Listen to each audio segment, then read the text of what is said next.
Welcome to Beyond the Now. I'm Liam Millward, founder and CEO of Instant, and this podcast is all about sitting down with people who are shaping the future. These are leaders who have built, scaled, and redefined what great brands can be. Annabel, extremely excited to have you on the podcast. Thanks for having me. You are one of the most hardworking, driven, and energetic people that I know. We met, almost over a year ago, Jerry said. We met at the same dinner as meeting Jerry from The Iconic, who was on the podcast earlier. That's right. And we met at this dinner. We have similar investors in Blackbird, and excited to get to that in a minute. You've built an incredible brand, Clutch Glue, and it all started quite some time ago, by yourself, absolutely hustling away. Maybe to kick it off, tell everyone who you are, Clutch Glue. Give us kind of the background. I'll give you the full story. So I'm Annabel. I'm the founder and CEO of Clutch Glue. Clutch was a invention that was born out of necessity, which is, as the saying goes, right? Invention is the product of necessity or something like that. You can fact check me later. Put the captions over this video. And basically, I was 19 at the time where I thought about Clutch, and I was in a nightclub of all places. I was seeing a really small artist at the time. His name is Dom Dollar. He's really big now, but he was $20 at the door for this notoriously sweaty club called Chinese Laundry, and I was wearing fashion tape to tape myself into this jumpsuit that I was wearing, and I honestly used like 30 odd strips of this fashion tape to tape myself in, and I arrived, and within 2 seconds I started to sweat, and it all came off, and I flashed everyone in the vicinity, including Dom. And in a moment of like sheer embarrassment and frustration, I was like, it would be so much easier if I could just glue myself into my clothes. And so, having never had an original experience in my life, I was like, surely somebody's thought about this before. And so I went home and I did some research, and I was so surprised to find that nobody had done what I wanted it to do, which was a sweat-resistant but water-soluble clothes adhesive that's seriously strong, won't seep through my clothes, it's hypoallergenic, vegan, palm oil-free, packaging made of 100% recycled materials that's 100% recyclable. And I was like, there is a huge gap in the market here. And being a delusional 19-year-old construction manager, I was like, you know what, we can get men to the moon. I'm going to invent glue. And so I did. It took me 4 years to invent and patent this glue. And then we launched in 1st of December 2022, and things have honestly just gone insane. Skyrocketed since. It's wild. Yeah. And so you launched, but before that you're in construction. Yeah. And it's pretty classic that so many people that are in e-com today or have a brand we're doing something completely different to what they do now. Totally. Important fundamental skills, though, come from construction management, project management in general, all of that. Like, I think that I was always so used to things going wrong in my job. Like, when I was a construction manager, my phone never rung for good news, did it? Like, it only ever rung when there was a problem. And most of the time, the problems would be super urgent and probably required a lot of money to fix it. And so from there, I kind of just knew my expectation was that it was going to be difficult, that it was probably going to be expensive, and I knew that I could just delegate tasks that I didn't know how to do. From that night out, you obviously had the pretty rough night out, and then you had the idea. Yeah. Then what? So I knew, as I was a construction manager, I was like, I don't have a background in chemical engineering at all. I didn't even do science at high school. I didn't even do business at high school. Literally didn't do economics, business, none of it. And so I was like, right, I'm going to need to delegate this task to someone. But I knew I couldn't just delegate it to anyone, because it needed the formula to be globally patented, and I needed it I needed to own the IP. It's the most important part. If you're going to launch any kind of product, you need to make sure that you own your IP. Is that a classic mistake? Without a doubt. Yeah. I see it all the time. And then it just makes your product easily... Is it just because it's sneaky, or is it not very standard for I would just say that people don't understand how important it is. I think that investors don't take you seriously if you don't own your IP, and there's so much protection behind that. Whether or not people are actually going to rip your product off or not, at least you know you've got a leg to stand on when it comes to owning that IP. So patents are incredibly expensive, and I think that's also what turns a lot of people off, especially in a moment where you're pre-revenue and you're needing to pay for all of that out of pocket. But for me, it was something that was reiterated to me multiple times throughout the process of inventing Clutch that I needed to own my IP. And that just came from friends and family around me that had seen or experienced firsthand problems occurring from not owning IP, which was great. So I had the right support around me, definitely. And so I emailed UNSW. I was a student there at the time doing a full-time construction management degree as well. And I was like, I know you get people in to do research projects. Do you have someone who could do a research project for me? And they didn't reply to me for months, like maybe 6 or 7 months. And that is like not enough for me. I knew at one point they were going to reply to me. I just had to wear them down. Up? You have no idea. Like, I should have had instant back then. I was just like, I needed all the follow-ups in the world. I followed up probably, once or twice a week for at least 6 or 7 months. Oh, wow. And I think finally I wore this woman down enough where she was like, okay, speak to this man and see whether he'll be interested in your project. And I was like, great.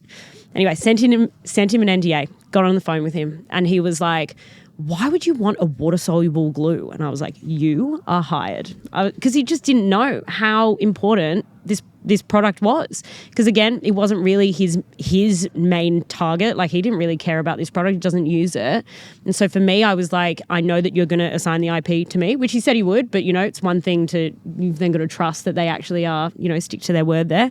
And so then he began the journey. It took him about a year. I paid him $35,000, which was an eye-watering sum of money at the time, to invent this formula for me. And then once it was finished, I took it to the patent office and got it globally patented. And what is that process like on your side? Because, you're not a scientist. You're not, as you said, you didn't even study science at high school. Yeah. How do you stay in the loop? I mean, on the product side, like us in tech, it's all right. You've got an idea. Now we're going to work with a designer to come up with what the user experience looks like, and then we're going to work with an engineer to actually build it, and then users can use it within a week, half the time. Whereas in this case, it's a long bet in someone else's hands, and in a completely different world that maybe you haven't, you're not too privy on just yet. Totally. There's a fundamental difference between tech and FMCG that I like to always remind people. Tech, you can iterate. You can launch new updates and you can do all of that. A product needs to be perfect as soon as you launch it onto the market. You can't keep iterating the product. Like, what do you mean? It needs to be perfect right from the get-go. And so what I did was, I didn't understand the science behind it at all. So before when UNSW was ghosting me, I bought every single glue you could think of, like wood glue, I'm talking super glue, I'm talking wig glue, anything, you name it, I bought it. And I had it in my house. I had it in my share house in Surrey Hills. And I put together a matrix of everything that I liked about each glue and everything that I didn't like about it. Consistency, smell, dry time, does it wash out of your clothes, you name it. It was like on a big table basically of what worked and what didn't from these products. And so I took that, when they finally replied to me, I took that to the inventor and I was like, hey, this is prior research. I've also seen that there are a few patterns of ingredients in here that I can see are pretty much in every single glue on the market. So I think that you're going to need to use that as your base, and then anything else around that probably you're going to need to try and finesse. And so he did that. He took that on board. And then from there, I had a panel of people that were my friends who I could trust, who tested every iteration of product that he gave me. So it wasn't just me testing it. It was people that had psoriasis, people with eczema, people, with super sensitive skin, people that wore fake tan all the time and didn't want their fake tan to remove when they took the glue off their skin, everything, you name it. And off the back of that, they would then give me their feedback, and then we would sort of just continue iterating from there. It took him maybe 12 or 13 different attempts, and then we finally landed on the Clutch formula that we all know and love. It's insane. And today you see it in so many stores around the country. But before we go deeper on Clutch, I actually want to understand why you're the founder or the person that you are today. So Clutch today, project manager, building sites previously. But what about before that? Why are you such a driven person? Yeah. What was your upbringing? Why are you who you are today? I think from a young age, like, I was always just incredibly confident. I was outspoken. At school, I never reacted very well to authority. I wasn't necessarily a bad student. I was always very curious. And I think that annoyed a lot of teachers, though, where I just asked too many questions. And that's okay. I think that I also went to a school that understood me to be that way. So I was never really like reprimanded, but I was definitely just like annoying. Every single class report that I would get said that I was an enthusiastic student. So that's all you need to know about me there. My parents always really knew who I was as well. I just always felt very understood from them, especially. And they just always really encouraged me to just explore things, like just do things, give things a go. Failing was always kind of encouraged in our household. And I think that just gave me the confidence to know that like not everything's going to be perfect first try, but if you keep practicing and you keep iterating, you will get to a point that is almost perfect. Humans aren't perfect though. So that was never really my ultimate result. I think something that people don't know about me is that I'm a classically trained violinist. So for most of my life, I finished violin grades when I was 12.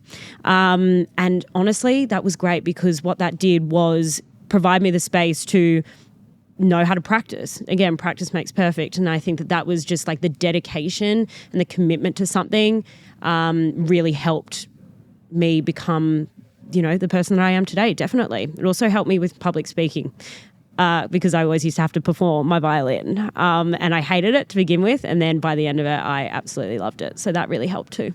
And it's obviously those skills help today. Fast tracking forward to where you are today, but and maybe not quite where you are today, a little bit before that. And how long have you been working on Clutch now for since you went full time? I only went full time with Clutch at the beginning of the year. This year? Yep. So what? 9 months. 9 months. 9 months and 11 days. Full 9 time. months, and already in the past 6 months, so from January to June, so that beginning of this year, first 6 months of this year, our revenue is already up 266% in the 6 months than it was last year entirely. Crazy, just by being solely focused. 100%. Yeah. It's amazing. But what was the turning point to go full time? You've been working on this for a long time. Yeah. What was the turning point? And kind of share the story of, all right, we've hustled on this for a while, from the problem through to the creation through to, okay, we've got something. How the hell do we get it in people's hands? Yeah. Because distribution honestly just always wins. 100%. And for us, so we found virality very quickly with Clutch. Within 3 months, we'd actually basically uploaded a TikTok, went to bed. The next morning I woke up and my phone was broken because we'd made 160 grand overnight. We'd sold all 5,000 units of our first batch. And I was like, right, I'm onto something. Market fit, done. It's done. Go-to-market strategy, I didn't even know what that was. I just my go-to-market strategy was TikTok and it worked. And so off the back of that, what you don't realize is how much it then costs to aggressively scale. You're not just going to sit there at that level now and just hope it sells. It's like, no, we were getting demand from customers everywhere being like, I need this right now. The Americans were so angry that they had to pay for shipping and wait a couple of weeks to receive their order. So then, you're looking at 3PLs in the States and things to get it all over there. You're looking at different manufacturers because in Australia, they just couldn't make it fast enough. There were so many costs associated with just keeping up with the demand, which is one thing. It's one thing to actually launch a product, but then to actually maintain that kind of hype around your product is incredibly difficult. As Abby Lee Miller says. Do you see like you go in waves of hype? Totally. And that's okay. I actually quite enjoy those lull periods because those are actually pure focus periods. And then when you're at the top of that roller coaster and you're in that sort of big hype phase, that's kind of when all your sole focus goes into like, how are we going to capitalize on this moment? What's our strategy? What's our marketing? Do we have enough stock? Like that, those become really important. And then in those lull periods, you're like, all right, let's strategize. What do I want this brand to look like in 3 years? And that's super important. So it goes in waves as to what our focuses are, whether they're short term or big picture. What was the biggest? It honestly was just so volatile. Every single problem you can imagine under the sun, we definitely hit. What was the worst? We got ranged into CVS. Big win. Best win ever of my life. Guessed your email address. Got ranged in CVS. The PO came through, sent it to my manufacturer, and they went into liquidation. So I had a couple weeks to get this product onto the shelves of the world's largest pharmacy chain, and I didn't have a manufacturer. Where is your manufacturing based? It was in Australia at that point. I think we went through like 3 different manufacturers in Australia for various reasons. And then that's when I was just like, we need somebody who knows how to do this on another level that Australia can't even imagine. We ended up looking at China to manufacture it, which it is manufactured in China now. The main reason why China made sense to us was, one, they can churn out a product really quickly, but two, Clutch's environmental cues are incredibly important to me. No single-use waste. We've already saved over 10 tons of fashion tape waste from ending up in landfill by making the switch to Clutch. Huge. And when I was looking at our supply chain, our packaging was made in China because Australia don't make 100%, they don't do recycled plastics. It all gets sent to China to recycle and then it comes back to Australia. So you can imagine my supply chain was ordering the packaging in China, then it gets shipped to Australia, to Perth where it was getting manufactured, and then it would get sent to Sydney to the warehouse, and then it would get sent back to the States. And I was like, my carbon footprint is huge. So it's all smoke and mirrors to be like, oh, it's all made in Australia. It's like, yeah, but probably the carbon footprint and actually the impact you're having on the environment is probably worse than if you just had this centralized manufacturing. So that's why China made the most sense to us. And since then, they make it over there and they're a very well-oiled machine. We have a very good relationship with that manufacturer. Again, How did you find them? So you had this huge deal come in and then like classically like any startup, big win has the biggest loss. Downfall always. ever. It always seems to happen. And I think that this is the thing when people are like, how do you stay humble? It's like because so many bad things happen. Like it's not all this just like sunshine Everyone and rainbows. speaks about the good things, but always one good thing, 5 bad things. Always. Easily, always. Easily. How did I find them? I was It was doing just you at the time, right? Yeah. You, big problem. Yep. And this was kind of the needle mover into the US. Major. This was everything that I ever could have dreamt of, and it happened basically, within a year of launching Clutch, like just things like that were insane. So I was like, this is an opportunity that I can get a no answer from a manufacturer. So ended up through a lot of warm introductions that I'd had to people, managed to be referred to a really reputable manufacturer over in China who you cannot find because they only work with people that they're either referred to or they have their own clients already, and that's it. They don't let anybody else in. So I knew that they were right for us though, and that they care and understand the importance of maintaining our IP, which is something that is incredibly scary and difficult to actually maintain.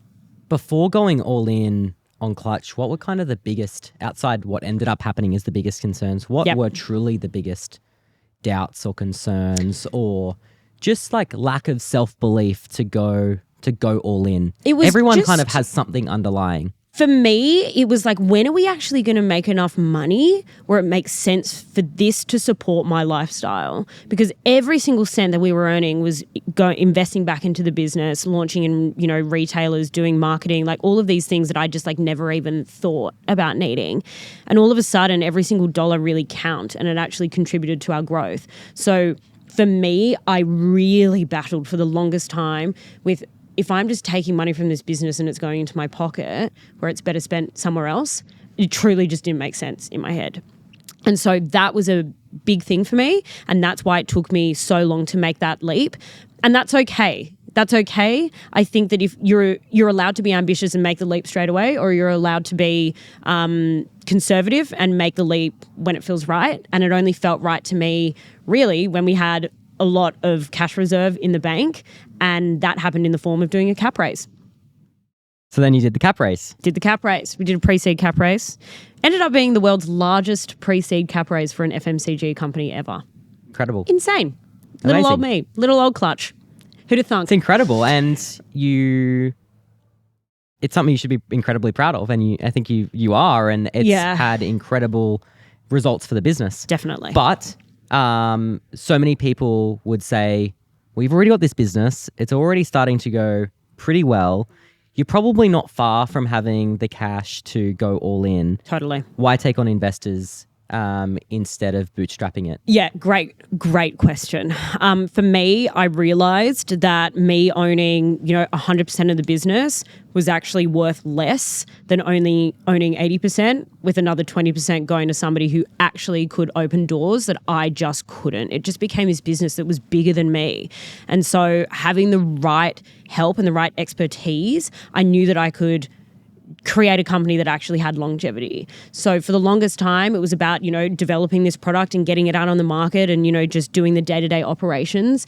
But I didn't know what strategy I needed to implement. I don't know what operation systems I needed to implement. There were just so many question marks, and that just came in the form of being able to get some strategic expertise on the cap table who had if I win, they win type mentality. And so that really helped.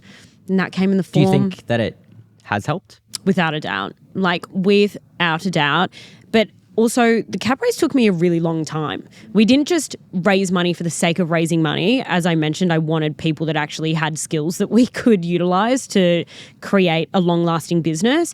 And would you recommend for every D2C company to raise money? Or not necessarily. Not necessarily. It depends who's starting it.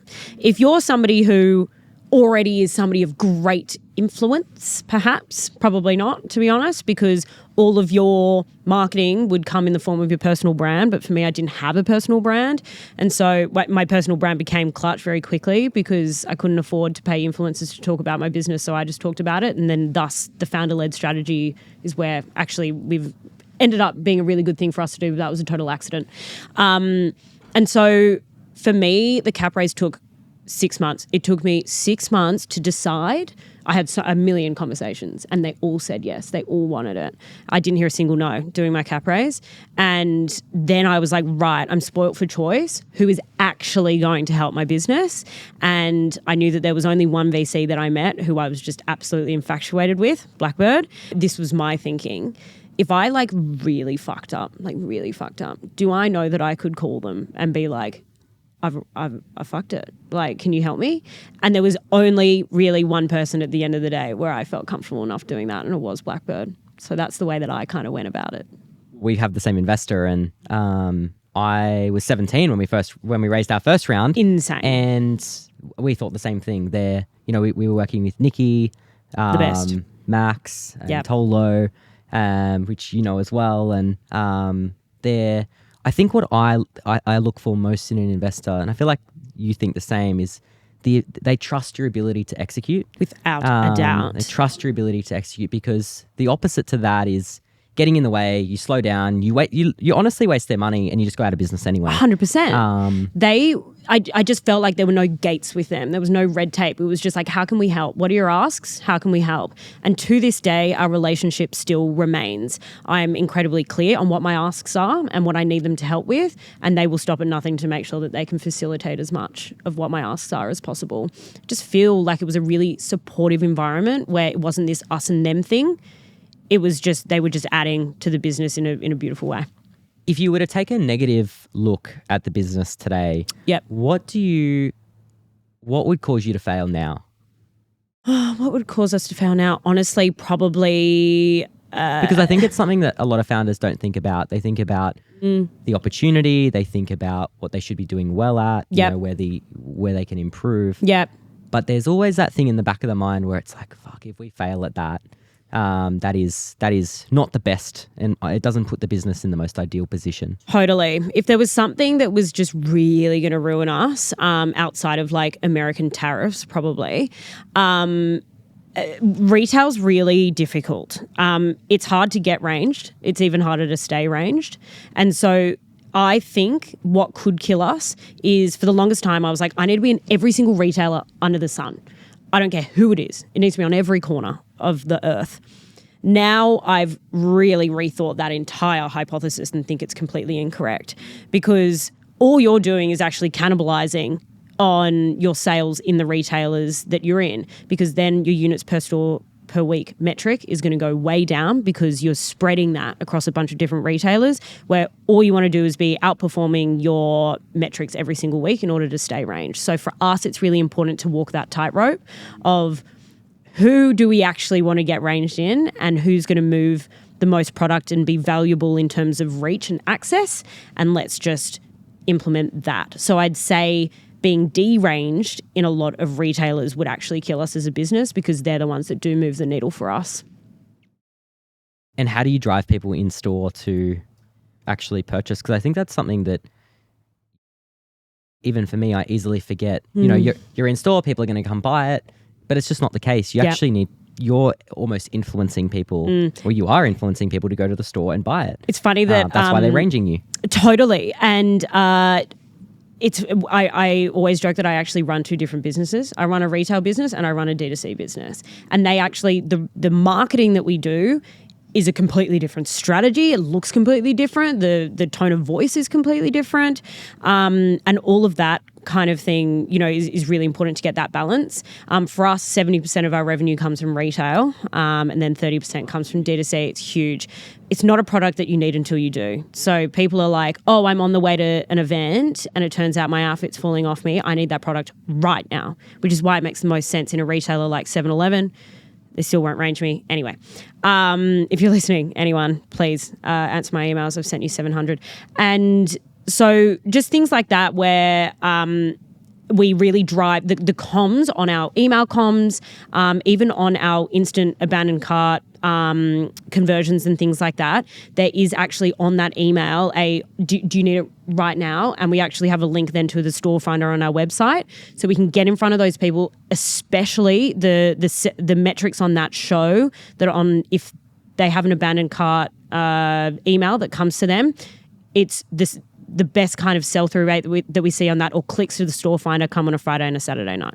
Really? Yeah. Do you ever see people purchasing around festivals? Yeah. Like that, you need to think ahead and see where the festivals are or where people are going out to make sure there's enough stock in that area. And it depends on the retailer as well. Really? So for instance, there are sort of, I guess, like 4 different key retailers where Clutch really, really works. Pharmacy, number 1, always. People go into a pharmacy with an open mind and they know that they can get a good solution to what they're looking for. Number 2, you've got your clothing retailers, your likes of, Universal Store, your Perfect Stranger, people going in to buy cute outfits and also festival outfits, right? So occasional outfits and things.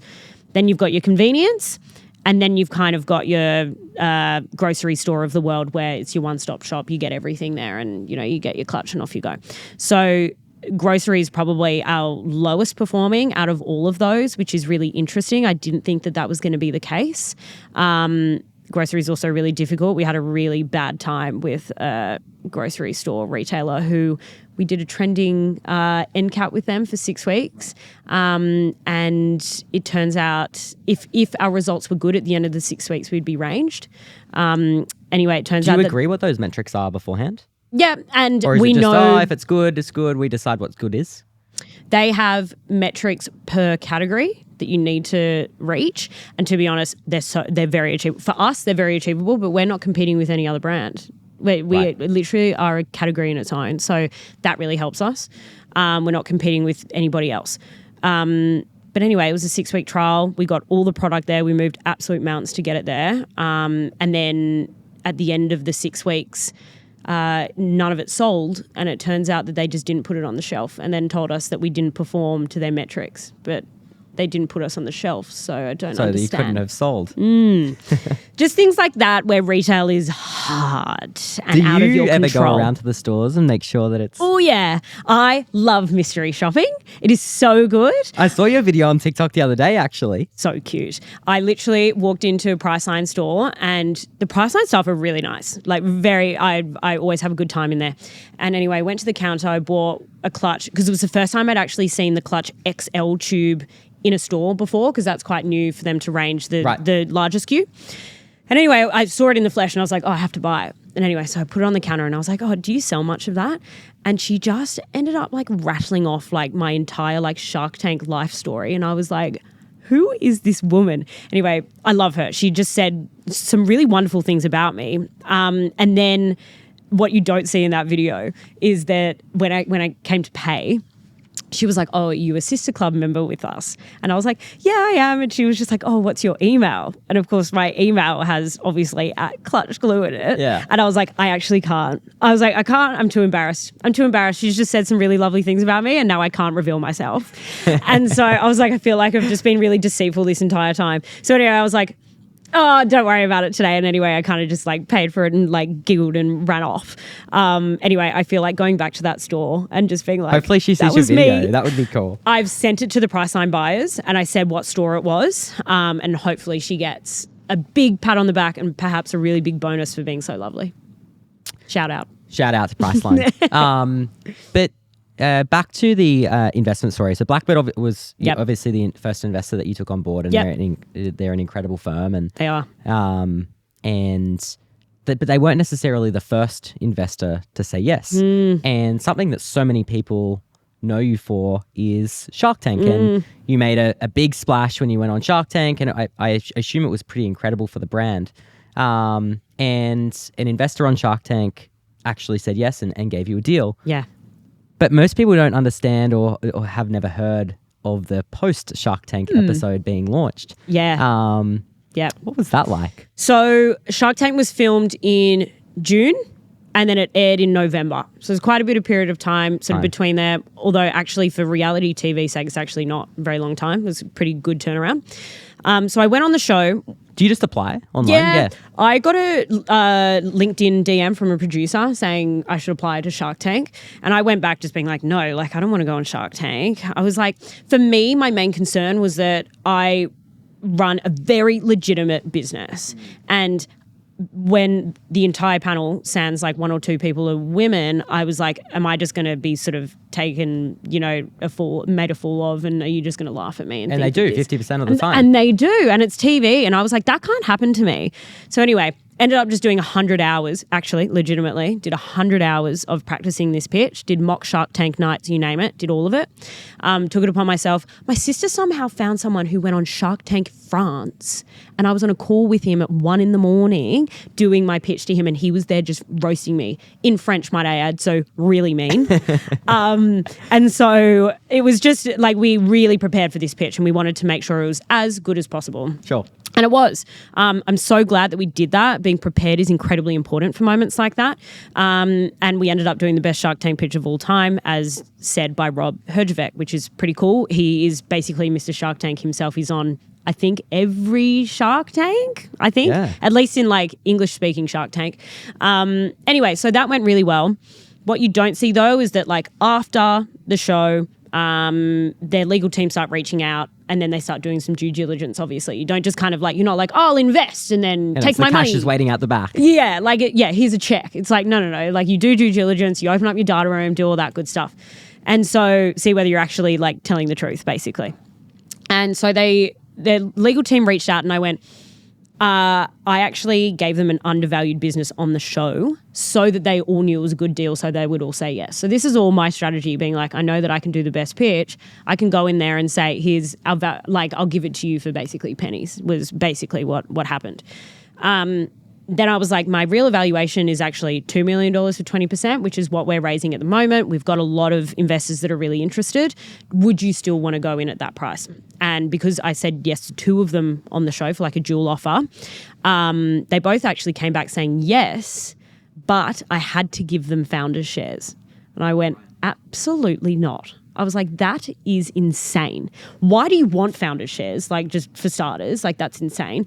Two, what that does is set a precedent that any other investor will look at your cap table and go, who the fuck is this celebrity shark? Yeah, getting all these rights. Getting all these rights. And also, I don't want you to vote me out of my own company. Like, that's insane. And you hadn't really spent too much time with them at this point. You'd seen them on the show, and now you're talking to their legal team. Seen them once on camera, might I add. Like, not great. So I was like, I'm not loving this vibe. And so anyway, I ended up saying no to that. And then they said, if you say no, the odds of your episode getting aired are next to none. And I was like, you just said it was the best Shark Tank pitch you've ever seen. I'm fairly certain the producers are going to want to air that. So I called his bluff, and what do you know? It aired? And it was good for the sales? Yeah, it was great. We have reached over that pitch on every single Sharks channel that they've posted has been their highest performing video by a mile. I think on Davey Fogarty's channel, it has over, TikTok alone, has over 53 or 54 million views on it. And the rest of his videos, I think his most viral video of him on it has like maybe 1 million or 2 million views on it. So overall, that pitch has been viewed across YouTube, TikTok, and Instagram over 350 million times. Insane to the point where so there's a beginning of there's a clip of it right at the beginning where a strap falls off my shoulder. Oh no, how embarrassing, a wardrobe malfunction on camera. That was all a part of the shtick. And to this day, if I ever hear it, like if anybody ever fucking plays that sound ever again, because it's me going, oh, sorry, I'm like, turn it off.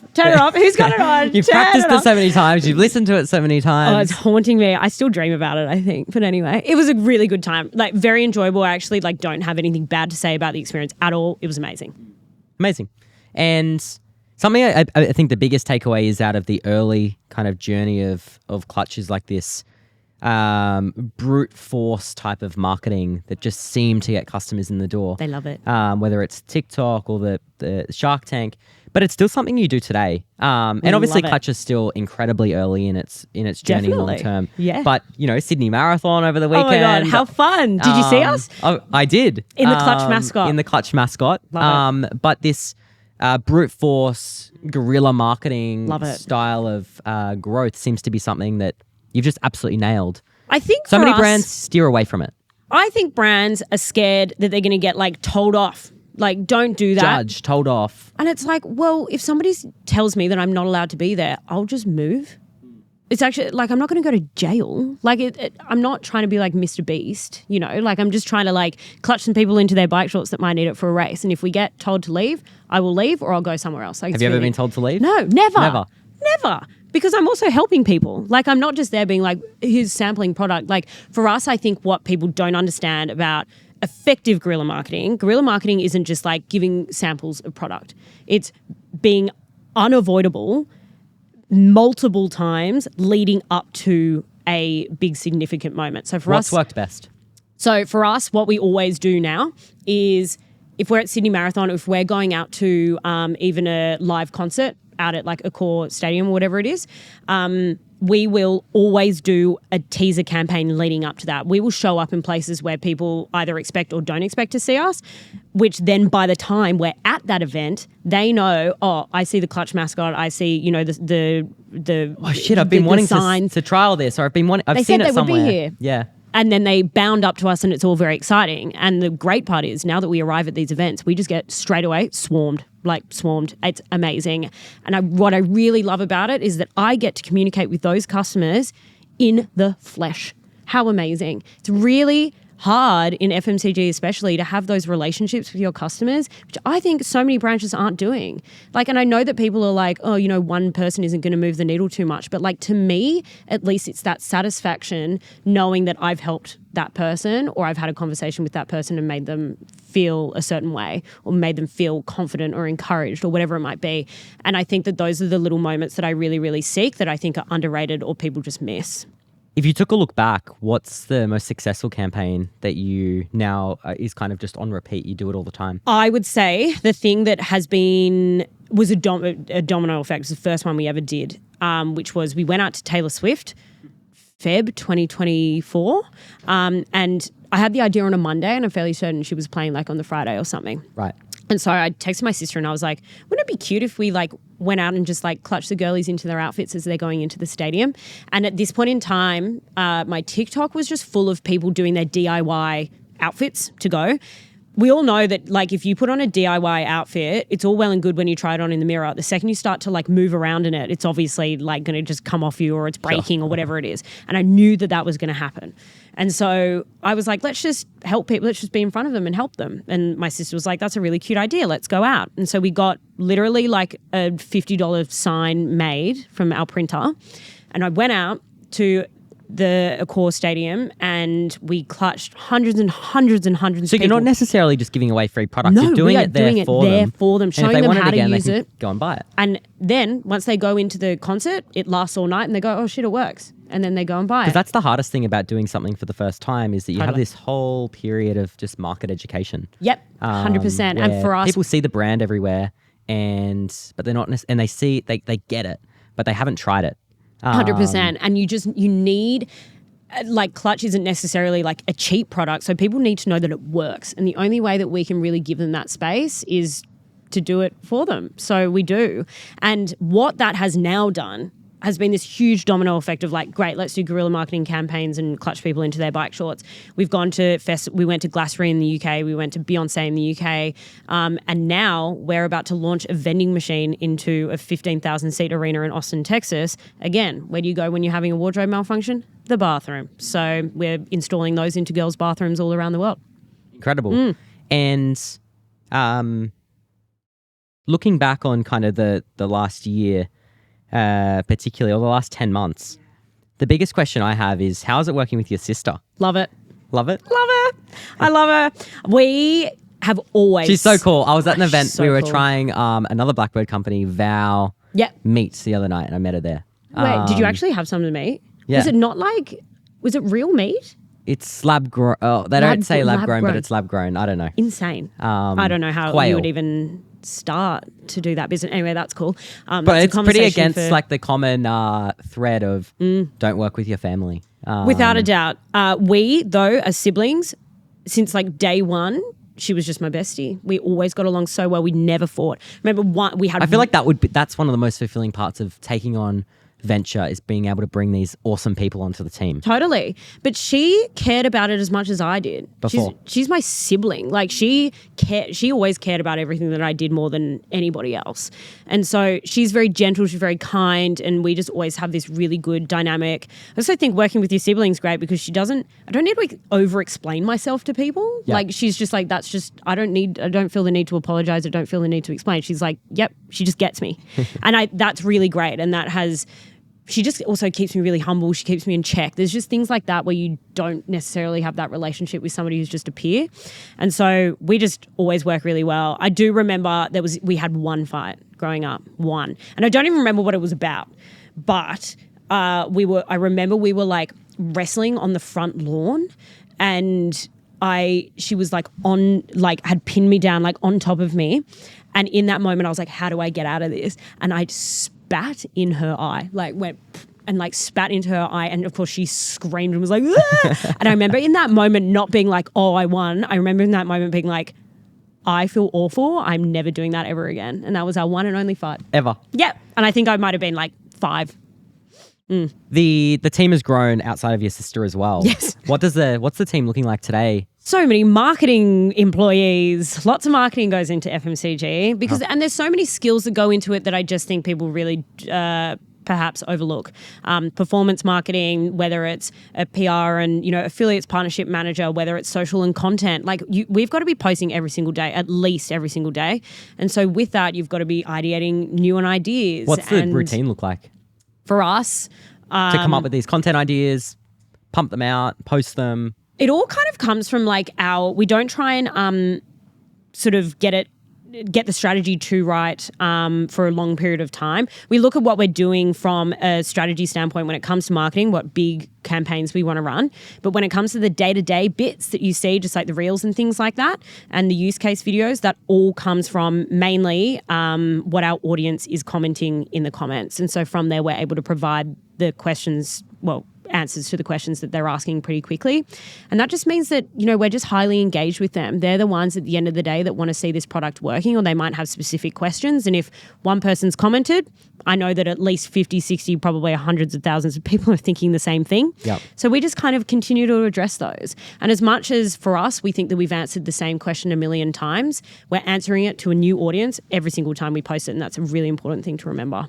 How do you think about singular product company? It's something that so many people have won at, so many people have failed at. Yep. What are your thoughts on it?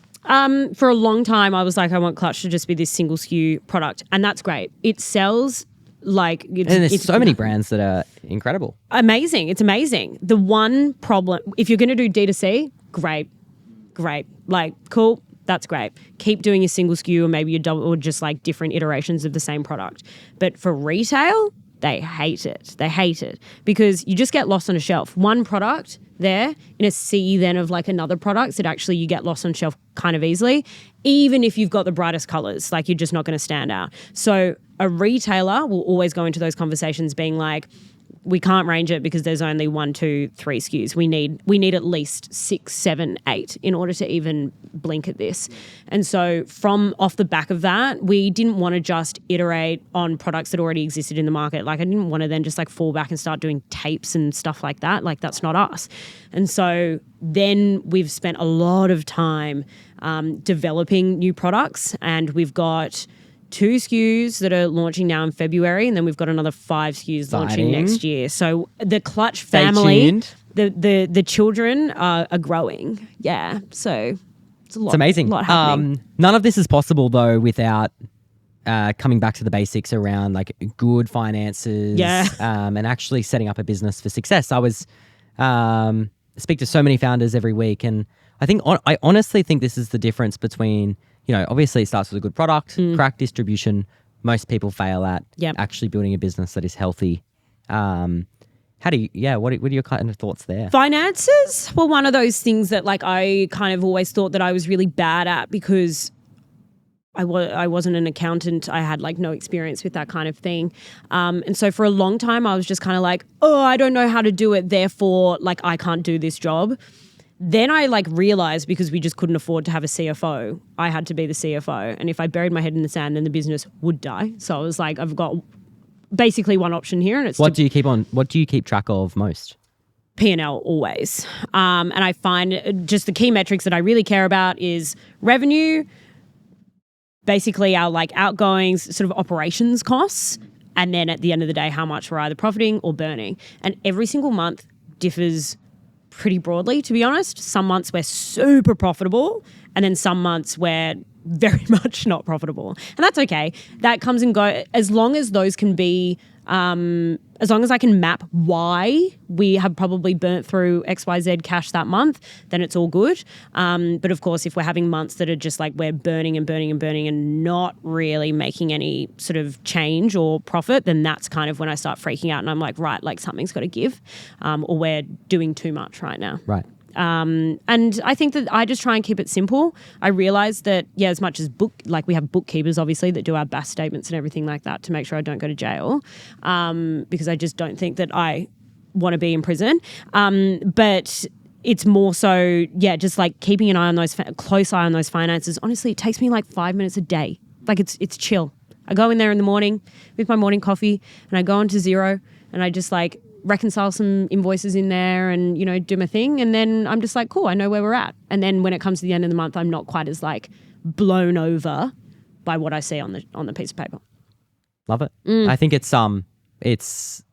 I just think the business fails so quickly when you're not focused on it. However, it doesn't take too much time. Don't bury your head in the sand. Yeah. This is and the it's thing. so easy too, because sometimes it's pretty rough. But then it's also, I feel like, the most motivating thing when it's going well. I agree. So, I don't know. It's back and forth. I tell you what, this is really strange. I visualize my problems like it's this physical thing, and it actually, in my mind, it's a bull. Like it's a physical bull with horns, and it's really close to my face. Like, I don't know. It's just, and it's actually animated. It's not like a real bull. Anyway, that's what I imagine whenever I have a problem. I like visualize it like it's this bull that I've like come face to face with, and I know I can beat it. And like normally, any kind of problem that comes up, if you can overcome the CVS challenge and get your product manufactured into stores in 4-6 weeks? Yeah, there's actually nothing more validating now than that. Yeah. Like I think that I've overcome. I think you become a better founder every challenge that you overcome. And I love it. I'm less fearful of them now. Actually, if something doesn't go wrong, I'm like, what's going on? Yeah. I was like, I'm actually not doing enough. If I'm not fucking some shit up, fam, I think I'm just doing it all wrong. What do you think is the biggest thing most brands waste money on? Influencer marketing. There are some influencers out there that can move product, don't get me wrong. There are plenty of them out there that can't. And I think that follow count doesn't necessarily mean they're really going to do much for your brand. So just be wary, and also understand just like what your business is actually screaming for. For us, our business isn't screaming for a million influencers to be banging on about the product. They genuinely just want to see that it works. Tell me it works. Tell me it washes out of my clothes. Tell me it's sweat resistant. Tell me I can use it on all my fabrics. All of that kind of stuff. And as long as we stay true to those principles, that's kind of how we've created a subset of customers that really, really trust us. Sticking to those principles then, what's kind of the next 10 months? New product launch, first of its kind product. It's a first of its kind like solution no one else in the market has done, which has been really fun to create.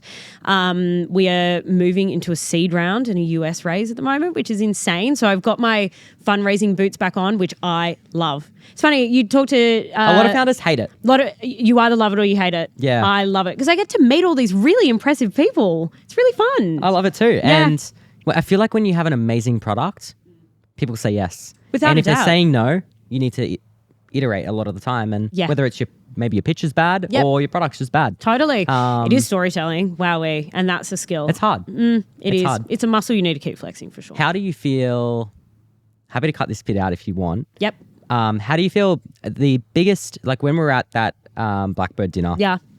there are, maybe we won't say Blackbird in that part, restart. When we're at a couple of events with other founders, there are a lot of other female founders Yep. there.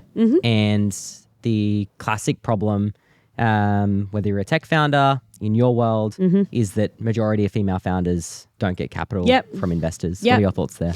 I think that it comes down to a few things here. There are more male founders in the world, so that kind of skews the statistic, I would say. But also, I think that women go into these conversations being way too polite Yep. and conscious of other people and their time, where I've actually adopted this philosophy pretty much from the start of my business, where I was like, just act like a man a lot of the time. Like I try and not overcomplicate things. I try not to put people on pedestals. My dad used to say this to me like all the time in my life growing up, and I think that that really helped, which was even the queen shits. Basically meaning like we're all humans, we're all just getting a job done, and let's like treat everybody with respect and everybody's the same. And I think that that's just really, really helped. So I think women just probably lack that kind of confidence to just go in there and like ask for what you want. It's not hard. And you hear this a lot, though, even just in the workplace with men are better at asking for pay rises than women. It is the exact same psychology here, in that just like women are just not as good as asking for what they want. And so now I realized that I can, if I ask for something, majority of the time, You'll get it. I get it majority of the time. And it's only because I've asked for it. And that's the difference between me and a lot of other people, I'd say. And it feels weird, don't get me wrong. Like, it feels weird, but then once you get the win, you're like, that was worth it. Looking back, and for people listening to the podcast, I would say out of all the challenges, the biggest challenge always comes back to making the decision to go all in. How would you, it's hard to give advice, but how would you describe or give advice to other people about when is the right time to go all in? I think that for everyone's journey looks incredibly different. For mine, I wanted to be conservative about it. So I only went all in when I knew I could really afford to do it. Like I really had that just cash in the bank to support that. Actually, when I went all in, I hired my sister full-time and I hired a COO full-time. So we went from 0 to 3 in all in a day. And that was really cool and really exciting. It felt like, we were starting afresh. But I think that it depends what the demand is for the business. For me, scaling an FMCG company is more so a game of getting your fundamentals right, your operations right, automating tasks, making sure that, you've got enough stock, forecasting, all of those kinds of things, which are all skills that I kind of had. So for me, going all in was something that I could just do in my time when I had it. As in when you're doing a tech company, it obviously takes hours and hours and hours and hours and hours to develop things that probably then fail. Sure. So there's a bit of that. I think also too what took me so long to make that leap was because I was developing it for 4 years. I kind of like never really gave myself that idea in my head that I like could do this full time, because it was just always this silly little project that I did. So I think it just took me an embarrassingly long amount of time to be like, this full-time job. Like, I don't understand why I'm not doing that. So that's kind of, it was all this weird perfect storm that it all just kind of happened. And I had these like very profound moments that aren't even that profound now that I like think about it. But in my head, they felt like a really big deal. But again, like completely up to you. I just would never take money from the business when I know it's better spent elsewhere. And there's probably just a huge misconception that you get paid millions and millions and millions of dollars. I wear all the risk on that business. Any of my employees, all of it. It all falls down on me. And I get paid the least out of everyone. and People that's think just that the you reality. get paid what this says in the press release, right? And Hectic. it's just not the case. This is so funny. We're having this conversation in an Especially your event. family. Oh, especially family. And again, with I remember telling you this the other day where I was like, oh, how many people have come up to you being like, do you just have $100 million in the bank? It's like, hell yeah. Yeah. Liquid. Hell yeah. Liquid. If I had $100 million in the bank, I would not be here right now. I would be in that yacht in Monaco having a fucking good time. It's just things like that I think people don't understand until they do it. And I don't know whether I love or hate that, to be honest. I don't know whether I love or hate the misconceptions. It's one of the biggest things of being a founder that you just don't really realize how much you become in the spotlight. Your brand is one thing, but a lot of people know Clutch because of you. Yeah. And it's a lot of pressure. It can be exciting. It's very exciting. Don't get me wrong. Yeah. But it's a lot of pressure, and you just kind of get used to it. You do get used to it, and I think also just be yourself throughout the entire process. Because if you're not going to be yourself, it will just come out in the wood. That's not going to age well. You can't keep that act up. Agreed. To wrap it up, what do you think is if there's one thing that is the fundamental mindset or discipline at Clutch truly been the element of success? What do you think that is? Focus, always. There is so much noise out there. There are brands that are saying, they're making fucking billions of dollars and all of this kind of stuff. There's noise everywhere. Put your fucking head down and work. Stop scrolling through LinkedIn with all of these weird bros that are telling you how well they're doing and all of this kind of thing that. All that's doing is taking moments away from your day that you could actually be better spent just doing the work that's in front of you. And then all that does is perpetuate these really strange, toxic behaviors in even yourself, or it fills you with self-doubt, right? When you're seeing all these people that are doing and really it's all well. fake. It's all fake. Everyone shares the best things. Everyone shares the best things. It's all exaggerated, or at least, that they're not talking about, again, the 10 failures that they had before they got to that win. So just think that there's so much noise. Celebrate other people without a doubt. Don't be a dickhead. Celebrate other people's wins without a doubt, but just focus on your own business and stay in your lane, because that's what's going to give you success, not looking at what everybody else is doing. Outside of focus, I think that one of the biggest elements of your success is just how motivated and consistently positive you turn up everywhere. Wherever you listen to you on stage, on podcast, at an event, at a dinner, every single time I've met you, whether you're in the middle of a cap raise or you're having a down sales month or you're launching a new product, you are consistently positive. And if you look at the best founders that are growing, the best companies, the fastest, they are always so positive, and they just go into everything with this positive attitude. I think that I think that positivity is such a big reason why you win. It's just people want to be around it. Why would I be sad? Yeah. These are all good things. All good things that I'm doing, regardless of whether, if we're having a down sales month, sure, that's bad, but I'm never gonna make Let's that make it show better. up. I've got control. 100%. Yeah. And I think that just the positivity is fun. It's infectious. People want to be around it. It is. And again, I don't know, so much of the failures I actually find really funny. It's funny shit. Because then I get to bound into these rooms and being guys, guess what I did? And everyone's tell me. It's just funny. I don't know. It's not that deep. We're on a floating rock. It's insane how much you've achieved over the last 10 months just being full-time. I'm excited let's check in another 10 months and we'll see where we're at. I think it's going to be insane. Yeah, we'll see. Hopefully, things will be up another 300%. That's it. Thanks for coming on. Thanks for having me. Chat again soon. Pleasure as always, Liam. Thank you.